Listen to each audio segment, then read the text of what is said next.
नहीं सहेंगे अत्याचार, हम लड़ने को है तैयार, नहीं सहेंगे अत्याचार। हम लड़ने को है तैयार। जय जोहर का नारा है, भारत देश हमारा है, जय जोहर का नारा है।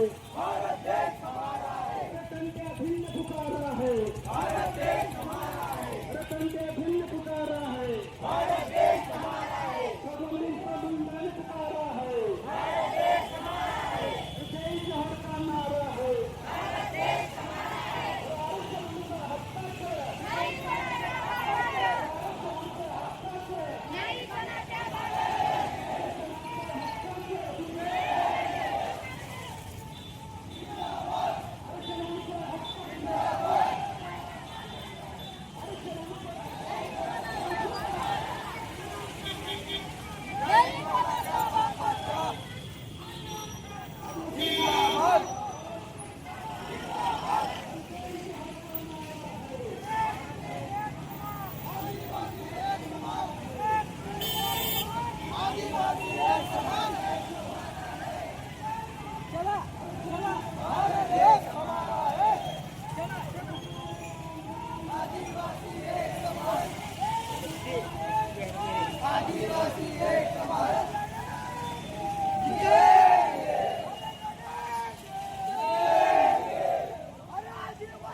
नहीं बना क्या आदिवासींचं आरक्षण काही रस्त्यावर पडलेलं आरक्षण नाही आहे.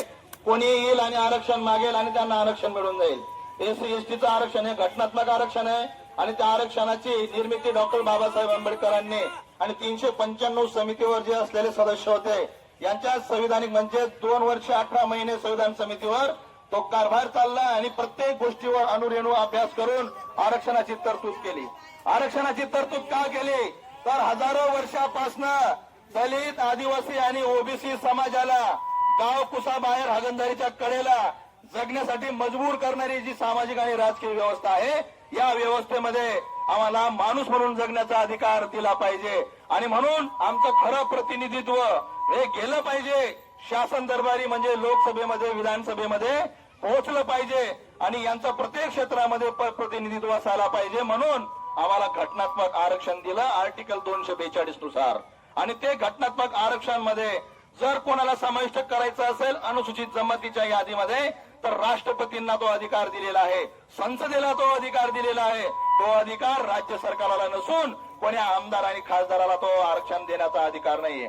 तो अधिकार घटनात्मक अधिकार आहे आणि ही चौकट तोडून जर कोणी जर मागणी करत असेल आमच्या गरीब आदिवासी समाजावर अन्याय अत्याचार करत असतील तर कदापि आदिवासी समाज ते मान्य करणार नाही. म्हणून तहसीलदार साहेब आपल्याला नम्र निवेदन आहे आपल्या मार्फत राज्य शासनाला या भावना आमच्या कळवा का आदिवासी समाज हा रस्त्यावर उतरलेला आहे आणि त्यांची जी मागणी आहे ती मागणी रास्त आहे.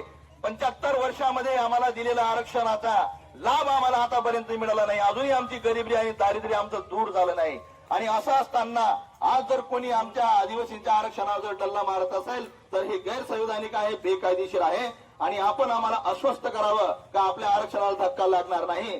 कारण पोलीस प्रशासनाला हा मोर्चा 29 तारखेला होता पण आपल्या राज्यामध्ये आणि गावामध्ये आपले जे धार्मिक कार्यक्रम आणि ते सांस्कृतिक कार्यक्रम होते. आदिवासी एकता परिषद यांच्या मार्फत आयोजित आरक्षण बचाव मोर्चाकरिता उपस्थित सर्व पदाधिकारी आणि मोर्चेकरी हो, आपलं निवेदन मी आत्ता स्वीकारलं असून आपल्या ज्या काही मागण्या आहेत त्या सन्माननीय राज्य सरकार सन्माननीय केंद्र सरकार यांच्याशी संबंधित असून आजच आपलं निवेदन माननीय जिल्हाधिकारी यांना पाठवण्यात येईल आणि माननीय जिल्हाधिकारी महोदय या आपल्या ज्या काही मागण्या आहेत याबद्दल सविस्तर निवेदन हे संबंधित विभागाचे जे सचिव असतील त्यांना ते त्या ठिकाणी पाठवतील. आपण शांततेमध्ये हा मोर्चा काढला असून हा मोर्चा आपण शांततेमध्ये विसर्जित करावा असं मी मोर्चेकरांना आवाहन करतो आणि थांबतो.